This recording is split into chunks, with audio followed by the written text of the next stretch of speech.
Hi, I'm Miss Irene and I'm with the library, and today we are doing our first virtual book club with my friend, Miss Kara. Hello. So as you guys know, Miss Anna has gotten another job, so I have been bringing in different people from the library to do our virtual book discussions. And Kara, who has how many years experience in the library? 23. 23 years of experience and lots of books under her belt. Yes. Is my buddy today, and we are going to discuss The Maid, and that is written by Nita Prose. So if you take a look at our slide, you'll see Nita Prose up there. One thing interesting about her is this is her debut novel. This is the very first book that she wrote. The background on her is she was an editor, and she still is an editor, and so she's done a lot of ghostwriting, editing, those type of things, but this is the first time she's ever wrote a book on her own. And it's not a bad debut, if I say so myself. She is a good Morning America book club, and she's been on the bestseller list for over 20 weeks. So she's done very well with her first novel. Yeah, it's quite amazing. So The Maid is a very interesting book, and we're going to discuss some of the things about it, but we're not going to give out any spoilers. So we're not going to get to whodunit and all the important things in a mystery. Right. So we're going to start with our first question. Let's first talk in depth about Molly. So Molly is the maid, and we're going to talk a little bit about there. It appears she has autism spectrum, although it's never specifically said. What are your thoughts about Molly, her interactions with others, and how do you feel about her as a protagonist as a whole? So I'm going to start with you, Kara. What do you think about Molly? From the very beginning, it does seem like she is autistic from how she interacts with everyone in the book, the things she says, the way she moves. She likes everything neat and tidy and in its place. So that right there is an autism trait, but it does never say it. You're right. She's removed slightly from what we consider normal. Her interactions are very straightforward. She does not pick up on sarcasm at all. No, but overall, I like her, and she addresses the fact that Molly the maid is right there with her from the beginning. And yes, she turned out to be a maid while her name was Molly. So she thought it was very funny, I think, and so although she doesn't get sarcasm, she still has humor, which I found interesting in the character, and that she's kind of funny. She almost comes off slow at times, like she's dim-witted. Right. But at the same time, she picks up on certain things in the story that really make you think, is she really, or does she play into some of her flaws to make people think that, to be able to keep her persona of being the quiet maid? Yes. And does she get away with more? She definitely has some of the qualities of somebody with autism. And her grand, which we're going to talk about in a little bit, definitely is there to help her with her social skills. Yes. Because that's really where she's lacking. There was a part in the book where she gets congratulated by everybody because she's like the perfect employee, and everybody is rolling their eyes at her and clapping. And she completely does not get that everybody is annoyed with her because she's so perfect, and that she's annoying everybody else. And so even when she talks to Snow, she goes to Snow, and how does that interaction, how do you feel about that interaction? Okay, so I read the book quite a while ago. I don't remember the initial interaction with Snow. You're going to have to fill Okay, me so in. Snow is her manager. I knew that. And she would go to Snow and tell little problems to him. Okay. Like people left this, or somebody was doing this, or they didn't clock out at the right time. Right, yes. And so she was very much a snitch in some ways to her it. coworkers. That's it. But she thought she was doing the right thing. She was helping. Yes. Yeah. And that she was helping the customers by telling on them as well, and she really wasn't helping. She was just really annoying all of her coworkers. Yes. So when you meet Molly, you kind of go, But at the very beginning of the book, the author does something very interesting. She does a prologue about the maid. And I almost think it's worth definitely taking a look at, because it talks about, do you remember the prologue? Where it talks about the maid, and it basically says, I'm person that takes care of your dirty socks, and I take care of this in your room, and your lipstick, and your tissues, and I know all about all your dirty habits because I'm your, but who am I? I'm the maid, and you know nothing about me. And I have to tell you, it changed my thought process about being in my own room, in my, like, I was much, last time I went to the hotel, I was much cleaner. Yes, I picked up, oh, I'm not going to leave that out, don't want to leave a dirty towel on the floor because someone else is seeing all of that. Right. And judging you at some point, even though Molly does, but it's more of a mother hen picking up after someone who's made a mess, you know? But when you really think about it, these people know a lot about your life. Yeah. And you don't realize they know your prescriptions, they know what you're taking, they know, I mean, it's just a lot to think about. So the prologue to the book is very interesting. It's basically, it talks about this maid, and then at the very end it says basically, I know all this about you, but you know nothing about me, I'm the maid. And the thing that Molly had going for her, she was the maid, and she remained quiet. Nobody really recognized her. No, invisible. She almost. was Yeah. she was invisible in the book. So we're going to go ahead and go to our next question. Why was working in the maid service industry the right fit for Molly? I think she enjoyed it so much because she herself was simple, very direct, tidy. There was a place for everything in its place, and she enjoyed that. She enjoyed having everything neat, nothing out of place, and by the time she was done cleaning a room, that was her task, and she had completed it, and it made her feel good, and that's what she enjoyed doing for her career.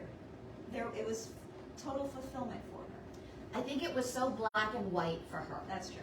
It was you know, I was trying to think of Molly like at a different job, like a simple job, like a sandwich shop. And can you imagine if somebody went up with her and said, I want the Uncle Tom sandwich, but I don't want turkey on it. She would just lose her mind because she'd be like, but I'm reading the menu and I'm supposed to put turkey on the sandwich. Process that as Or what do you mean you want extra cheese? That doesn't come with the sandwich. I think this job, I can't think of another one that's quite so simply done. And even like her maid supplies, she would get very frustrated. Yes, she would. Because her basically her lead would not stock her cart for her and have it ready for her in the morning. Right. And she thought that it was really frustrating to come up to a big mess. And so the first thing she did in the morning was stock Put the on cart. her uniform. Oh yes, that was the first That was thing. the first thing she did. Put on her uniform, which she loved. Absolutely. And then she would tackle her cart. And so it was really funny. So trying to think of her, I mean, I tried to think of her in another role. I'm like, could she take tickets at a movie? I don't even know. There would be so many other minute things that she would not, I think, have been able to process in the moment. Right. You know, she would have gotten stuck, wouldn't have quite known how to adapt to what was needed directly at that time. And how awesome of her Gran to bring her there. Mr. Preston was a friend of hers, and that's how she got her job, kind of the inn in the hotel.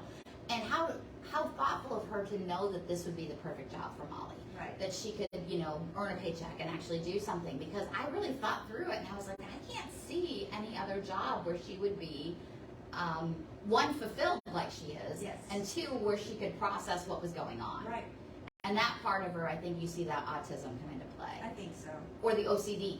It could be, a compulsive I'm sure disorder. Yes, I could see that too. So Molly's Gran helped interpret the world for her. How did things happen to change for Molly after Gran passed away? So my view, when Gran passed away, Molly was a little more lost. She would go home to Gran with so many questions about things people said that she didn't understand. She didn't know the meaning behind them, why it was said in a certain way towards her. And for Gran, that was their time in the evenings to explain the world a little better, explain people a little better, and then they would have their dinner, their time on the couch, and that she went from having Gran as her entire world to being alone and a little lost, is what I thought. I felt for her a lot because the relationship between her and Gran was amazing. And she was almost her, like the way you described it, I think it's almost like she was her interpreter. Yes. She was the interpreter of the world. And so when she did something, Gran would be able to say, you know, that's not appropriate and this is why. You know, or maybe somebody responded to you in this way and this is why. She learned that sometimes smiling, it doesn't mean somebody's always happy. Or sometimes crying means you're always sad. Or if you're frowning. So one of the areas where I think she could have learned this is one of the areas we talked a little bit about, the adage with the tissues.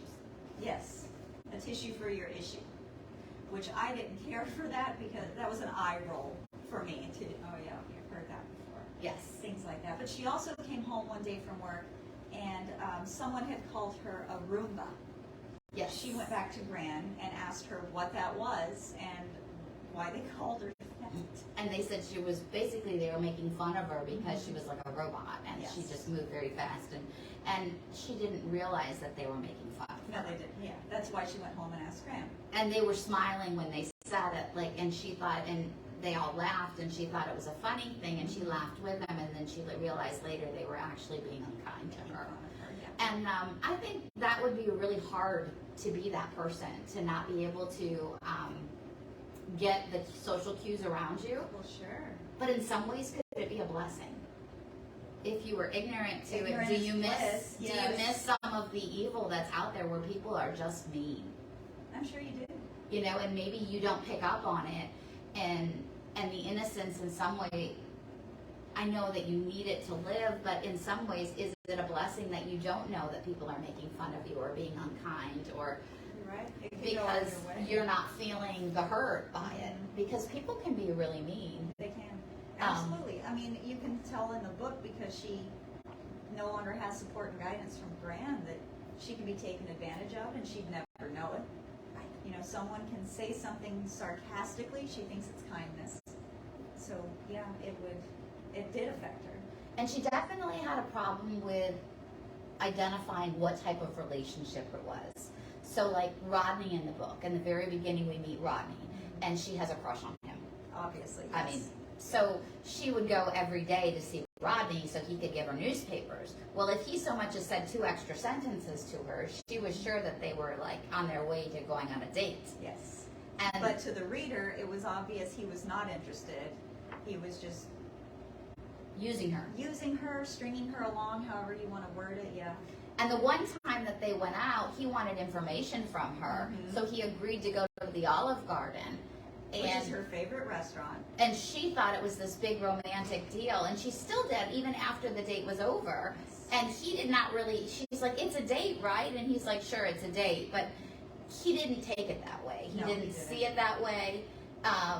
And later on in the novel, when we find out, this is a little spoiler, it's not a big one, but when we find out that he's actually with Giselle, Yes. it really hurts Molly. It really hurts her.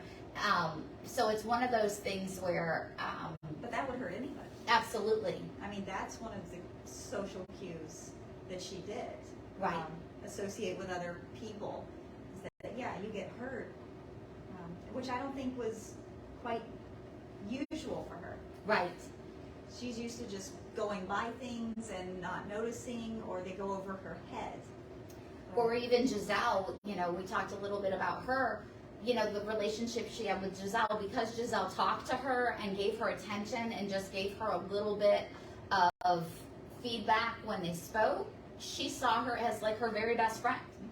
So she wasn't able to gauge relationships either very well without Graham. Right. And so I think that that's something that you see in her character that she learns to do a little bit better as the book goes on. But it's through hard times. It's through hard lessons that she learns it. But I guess that's the way we all learn. Did we tell them a little bit about the book? You said we talked about Giselle. I don't remember talking about Giselle. But Maybe not. I don't remember. Molly the Maid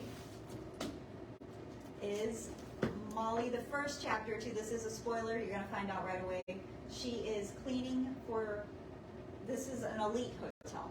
She's doing a sweep of the room, tidying up, and she finds a dead body, which is Mr. Black.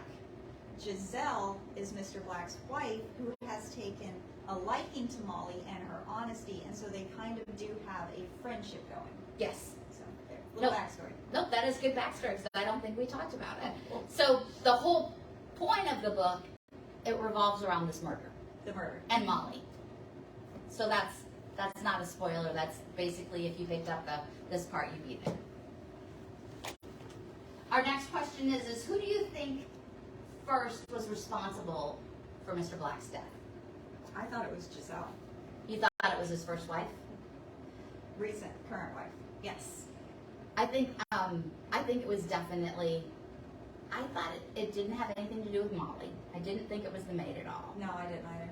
But- Judging just by her reaction. But I also thought it was his wife who did it, because they had been in an argument and there was a fight. And further on in the book, I thought it could have been maybe one of the accomplices that he had doing, like, it says that he was doing nefarious business. Mhm. And I thought, well, was he doing something with the mob? Was he doing something along those lines? Yeah. So I thought it could have been that. Initially I thought it was Giselle. There were several things. She was crying, clearly upset about things. There were small details when you found out, but then going throughout the rest of the book, I really wasn't sure. Right. Who was the killer? Yeah. So it's a pretty good thriller when you get through it that Mhm. way. And then, why was Molly the main suspect? She found the body, obviously. Because of her personality, she does lack a certain empathy. She will answer a question in a certain way because the way the question was delivered. And it almost seems like she's trying to skirt around the truth, but in reality, she's just answering it the way she thinks it is supposed to be answered. Which Very is- matter of fact. Yes, which is not a lie, but it's also, did you do it? Well, no. But you don't go into detail, in depth, And she doesn't really talk about being traumatized by it or being upset by Yes. it. She's very upset that it's not a clean thing that happened to her and that he was dead, and that was very upsetting. But she doesn't, so she's brought down to the police station and she's questioned. So we don't want to get into too many details, so that's as far as we're going to go with the book today. But we would definitely recommend it. I would classify this as a mystery more than a thriller. absolutely. But it's definitely worth the read. The last 100 pages are the best part of the book. As always. It wraps it all up in a nice little bow, and you're like, I did not see that coming. So we are going to be talking about that next Tuesday. It's going to be on 6/28 at 2 o'clock. If you would like to join us, please send me an email. I'm going to put it in the comments so you can see it. It's Irene, IRENEN .Johnson at Collier County FL.gov. So colliercountyfl.gov. I'll go ahead and put it in the comments, and you can basically send me an email, and I will make sure you have a link to Zoom. Or you can just register for the event on our events page, and I will see your registration. It will have your email in it, and I'll know to send you a link that way as well. So thank you so much for joining us today on The Maid, and we'll see you next week. See you Tuesday.